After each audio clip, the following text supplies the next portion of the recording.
Halo, yuk langsung aja kita masuk ke topik hari ini ya. Soal kemampuan yang rasanya makin langka, tapi penting banget nih di dunia yang pun penuh notifikasi ini.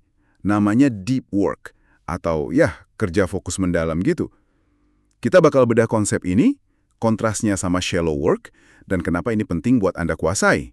Nah, materi yang kita kumpulin ini lumayan beragam ya sumbernya. Ada dari artikel Tifazo, Asana, terus intisari buku Cal Newport, Deep Work, yang ramai juga tuh di Reddit dibahas, data dari Workjoy, sampai peringatan soal kesehatan dari Mass General Hospital, soal distraksi digital. Jadi, misi kita kali ini ya menyaring inti Deep Work ini, kenapa sih ini berharga banget, dan gimana Anda bisa mulai coba latih gitu. Oke, kita mulai dari dasarnya dulu kali ya. Apa sih sebenarnya deep work ini?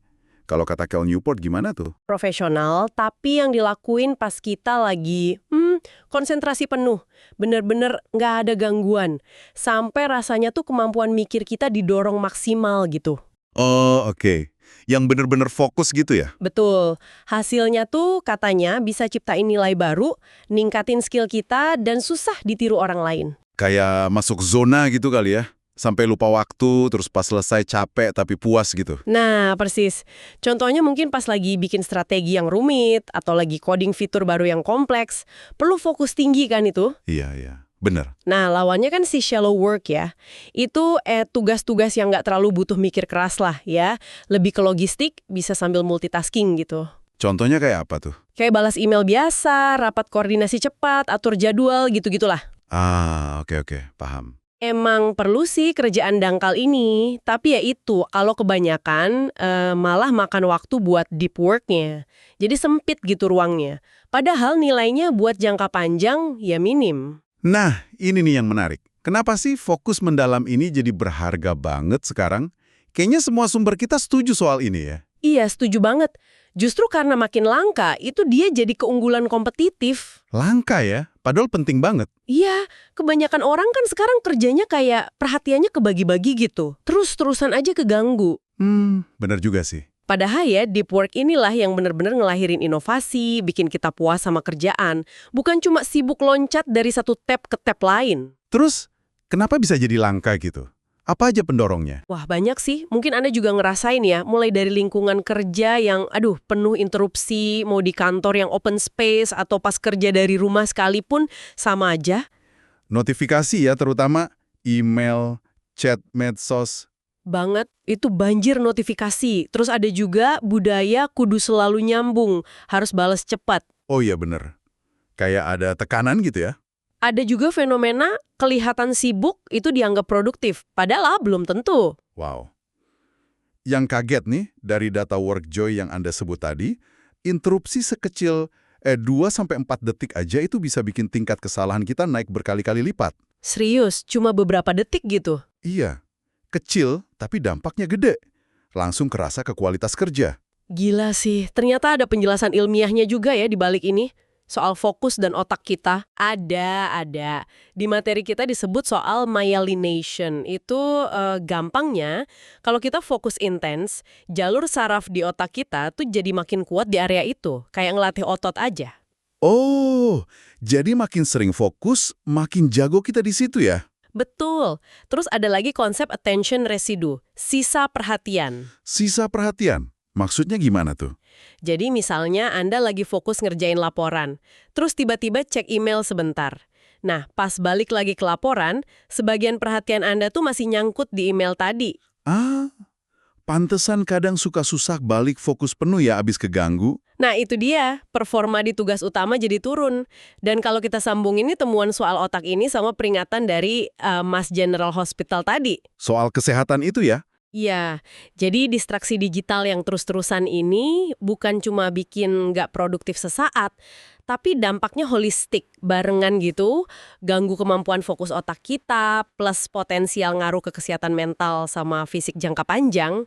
Waduh, kayak apa tuh contohnya? Ya, dari kecemasan, susah tidur gara-gara cahaya biru dari layar, gaya hidup jadi kurang gerak, sampai masalah fisik kayak text neck itu. Leher kaku gara-gara kebanyakan nunduk lihat HP ya?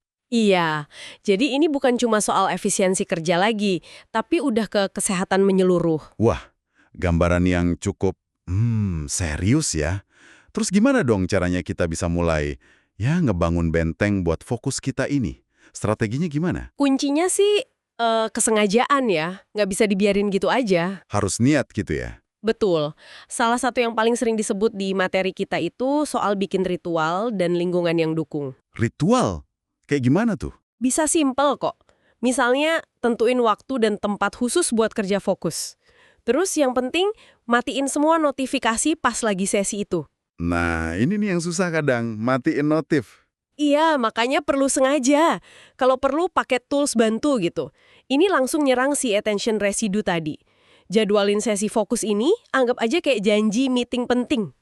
Oke, dijadwalin ya. Terus, saya juga nanggap ide soal merangkul kebosanan. Agak aneh kedengarannya. Maksudnya apa tuh? Iya, intinya gini, latih otot konsentrasi kita. Jangan tiap kali ada jeda dikit atau bosen langsung refleks ambil HP. Aduh, ketahuan deh. Coba tahan. Batasi waktu cek email atau medsos secara sadar. Mungkin ini juga nyambung kenapa deep work langka ya. Kita udah nggak biasa sama rasa bosen tanpa ada stimulasi digital. Benar juga ya.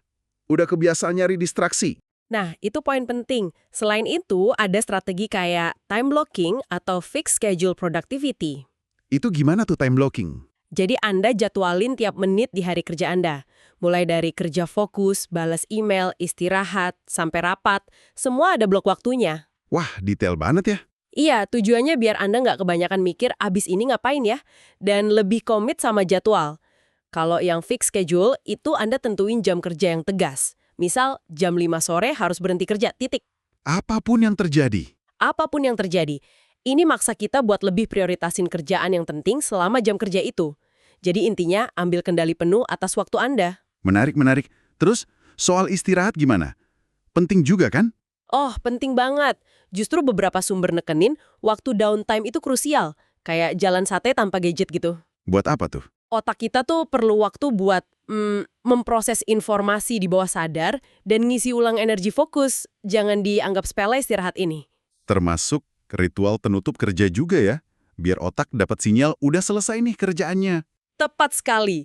Itu bantu misahin kerjaan sama kehidupan pribadi. Oke, jadi kalau dirangkum nih, apa ya intisarinya buat kita semua, buat Anda yang dengerin? Intinya sih deep work ini bukan bakat dari lahir ya. Tapi ini keterampilan, sesuatu yang bisa dan perlu dilatih secara sadar.